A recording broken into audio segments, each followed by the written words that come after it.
It's a great privilege to be with you this day. We're in ordinary time, and many of our Gospels during this particular season, which starts now and then will be interrupted by Lent and Easter, will resume in the summer and fall. And most of our Gospels are from St. Mark, not all of them. And our Gospel today is from the early part of Mark's Gospel. He's giving you a sample of a day in the life with Jesus. Now, how would you like to spend a day with Jesus? This gives you a chance, as we come on this Lord's Day to this beautiful place, to give praise and thanksgiving to God and to celebrate the Lord's Day. So we find in our Gospel today that Jesus is healing, teaching, praying, and traveling. The picture of Jesus' day is placed in parallel fashion with the Old Testament lesson from Job, an ancient sermon on dealing with evil. Now, Job is an Oriental chieftain who is good and pious. After a series of terrible tragedies, he is sitting, the way it's translated is delicate, he's sitting on a dung heap.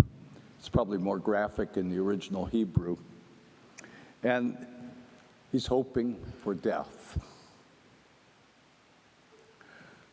Job is offered some words by his wife, by 3 friends, and by a young man. Listen to them. Here's his wife. Are you still holding to your innocence? Curse God and die. Now there's a spouse from hell. Then we have the 3 friends. At first, Job's sorrows leave them speechless. But then they make up for it with a lot of words about the faults of Job. In fact, it takes in 13 whole chapters of the whole text. And they tell Job that he should acknowledge that to them the fact of tragedy means that Job has done something very wrong and he should face up to it. Then there is the young man. He's arrogant. He talks a lot. He says out of arrogance, as he starts out, and he ends by presenting classical ideas about evil in an unkind and heartless way. Job's own words, read today, are a voice of sorrow and despair. He says, I shall not see happiness again. What a dark thing. What a sad thing. I shall not see happiness again. At the end of the book, Job will say to God, I know that you can do all things, and that no purpose of yours can be hindered. I have dealt with great things that I do not understand, things too marvelous for me, which I cannot know. I have heard of you by word of mouth, but now my eye has seen you. That's a fascinating statement. How do you see the invisible God? But he says, my eye has seen you. Therefore, he says, I disown what I have said, and I repent in dust and ashes. You might at some point in time want to read the whole book of Job. It's an unfinished story because it's not going to be till the coming of the Christ and the gospel proclamation that an answer is given to that great problem that Job was experiencing. And thus today, the church holds up before us 2 pictures. One of Job, showing misery and woe, a state of affairs oftentimes in world life and in our own lives sometimes We might think of Israel and the terrible things done to them. We might think of Ukraine and the terrible things done there. We might think of things that are local or our own lives. The church, in holding up Job, says there is a lot of misery and hurt and trouble. What's the second picture that the church holds up before us today? That of Jesus, God's answer to human woe. We need to know him, to love him, and to serve him if we're going to find a remedy for our own conditions. And listen to these words of Jesus in the gospel at the end of it. Let us move on to the neighboring villages so that I may proclaim the good news there also.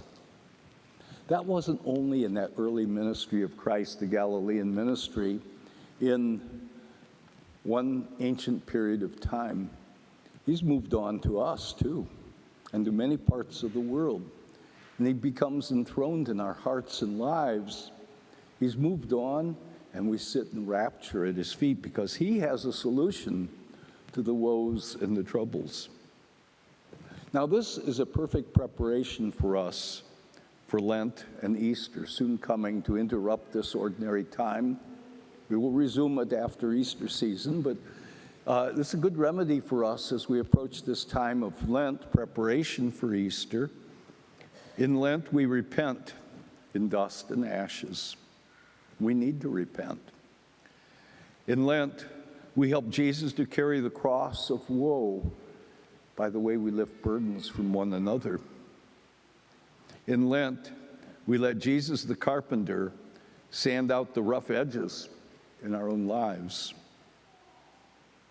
And we look forward to good news. The tombs will be emptied and love will be fulfilled.